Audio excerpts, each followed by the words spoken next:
What's up, my family? Listen, first-time listener, or you've been here the whole damn time. Hit that like, hit that subscribe, giddy up, let's go, enjoy the clip, no notes. You know, if we look at the offseason, was there anything that stood out to you from the Washington football team? Where do you see them going? You know, just kind of a little overall thought. Yeah, overall, it's kind of, you would think that they would have went and invested in a quarterback this offseason and that not Fitzmagic. Because, yes, you know what? They might look really good within the first couple of weeks, but then that magic runs out almost every season on cue. And so going ahead and grabbing Fitzpatrick, I guess that was kind of like a bridge, but you didn't really get a guy to be that after the bridge. You didn't go ahead. You didn't trade up to get a quarterback like the Bears did. You're hoping that Heineke, who played the best game that he probably ever will play against the Bucs in the playoffs, and it wasn't even like a super great game. It just looked way better than anybody's expectations. So, I mean, is he really good, or did he just shine for a little bit and he's going to have like the Gardner Minshew type career or something like that? But they didn't address the quarterback. They could have maybe gone out, try to maybe snag Deshaun Watson or one of these guys that, even though they had some character stuff going on or lawsuits, whatever, it still would have made your team that much better. So we'll move on to the Giants now. We'll move on to the New York Giants. I mean, I will say that before the season started, I thought Daniel Jones was going to have a good year. I was wrong. So, you know, it is what it is. We're back where we started. But they did add, obviously, Kenny Golladay. They did have a decent defense, you know, top like 10 defense at least, I know. They got some good players. They got Saquon Barkley coming back. Their offensive line is still kind of suspect, but they added people to it. I mean, we'll see what happens. I'm not really afraid of the Giants. I honestly, I know I didn't even ask a question yet, but I think we're going to sweep them boys. I think even if we're bad, I think we're going to sweep them. I really don't see them being a threat until we don't. You know, last year we lost the game. That's good for y'all. I'm happy for y'all. But the past 5 years, that's like the one game you've won. So, until something changes, I'm going to go with history and I'm going to go with my gut feeling here. Because we've beaten them with some bad teams, bro. So we already kind of talked about the Cowboys. I kind of vented. I don't think I should keep talking about the Cowboys anymore. I think it's going to be I'm going to get a letter from Dallas Cowboys Nation and cease and desist or something like that. But we'll quickly go over, what do you guys think as far as those matchups? Do you see us, sweeping them, us getting swept, or do you see it as a split? And give me a player from each team that you're looking for in those matchups to be big. Yeah, you got it. I'm gonna go ahead. I guess the players in that matchup. The first one I think is week 3, So that first one, I'm definitely gonna be looking at Dak Prescott, see what he's about, see how healthy he looks, and I feel like it's another one where it's gonna depend on our secondary. I think if Dak Prescott's healthy and hitting on all cylinders, kind of like Fitzpatrick, he has the firepower, the weapons to that offense on paper should be really good on paper. I mean, granted, we got to see what their scheme looks like and all that with McCarthy, but with that offense, they should be at least scary against teams that have mediocre secondaries like ours.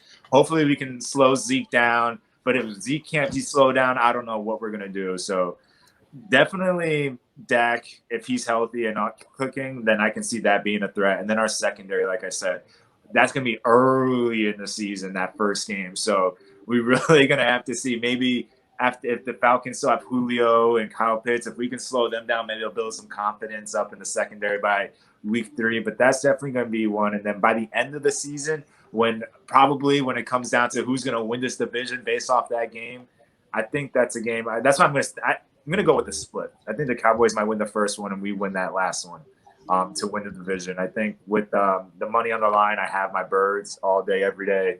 So it's going to be a similar situation. At that point, it's going to be like Jalen Hurts versus Dak Prescott at that point at the end of the season. So I'm going to go with the split to answer your question. Now that we went through it, I have them. I said sweep against the Giants. I said split the other two. So I have them at 4-2, right? 4-2. Brandon, you said 2-0 against the Washington. 4-2. Yeah. So you have 4-2 as well, and then I think you had you had 3-3. Okay, so 3-3. So we basically sit at 500. Everybody, we're right there. What do you guys think? Do you think that there is a clear-cut favorite? I'm gonna say, and I'm gonna stick to what I said in the beginning. I don't. I think that every game is gonna be up in the air. I think it's gonna be a wide open division. But what do you guys think now that you kind of talked every team out in your mind and out loud? Have you changed your mind at all? No, I disagree. I don't think there's a clear cut.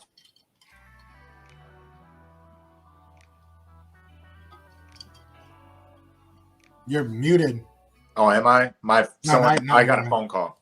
But what was I saying? There is no clear cut favorite. I think every team got a little bit better in our division. I don't envision our division looking so bad like it did last year. I just can't see it.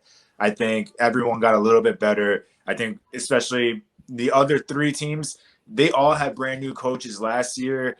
And so they were all feeling their own systems out and stuff like that. So they should be, with their additions, better than last year. And I think with the Eagles, we just need to stay healthy. We made some good additions this offseason, to say the least. I mean, we still have some Zach Ertz drama, but I think that with the fresh new mentality, fresh new coaching, fresh new because I don't know, it seems during these interviews that everything looks good so far. So we'll see what happens once they actually start playing these games.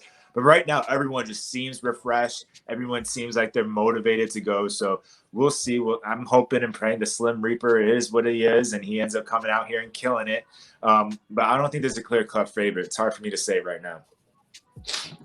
Yeah, I don't have a clear-cut favorite either. If I did have to pick one, I think the closest to it has to be the Cowboys. I mean, I have to agree with Harlem Cowboy. Hurts did get exposed by Mike Nolan of all defensive coordinators last year. To Harlem Cowboys' credit, it was bad. And especially that second half, they just figured him out. And now they have Dan Quinn coming in there. And those linebackers with Jalen Smith and Leighton Vander Esch, and you got Parsons too. I think they're going back to that 4-3. Last year they kind of had, I think it was kind of a mix of a 3-4 and a 4-3. But whatever it was, whether it was 2-gap or 1-gap, Jalen Smith and Leighton Vander Esch, they're downhill guys. 1-gap, let me get my gap. They're not patient linebackers who can play in a 2-gap system, which isn't a knock on them. It's just not how they've played throughout their time as Cowboys, and I think that really affected them a ton. So having Dan Quinn come in there and be the new defensive coordinator, with that, I don't think they're going to give up 40 points a game, and I think because of that, their offense is so dominant, they should go out there and win that division if anyone. But, you could also say with Washington, if their quarterback play is good, they should also go out there and win the division. So my point being, I agree with you guys. There is no clear-cut favorite right now. Every game, like you said, Joe, is going to be up for grabs. And I'm excited to see it because that's when this division every year is up for grabs, in my opinion. I mean, there does tend to be a favorite, but every game is always usually pretty close. There are some blowouts, but at least with the Eagles, there haven't been too many divisional blowouts. We play all these teams pretty close, and it's always a grind it out. That's what I love about this division. It's not like a lot of other divisions. This is truly a special division to play in if you're a player or a coach or whatever, or if you're a fan just to watch it. Because every game, even if you're not playing well, something is on the line because it's either the division sucks or you want to spoil someone else's season. So I'm excited for it. Definitely. So we all disagree. We all disagree with the comment question or poll question or whatever it's called. We disagree. There is no clear-cut answer to this NFC East. It's going to be a dog fight.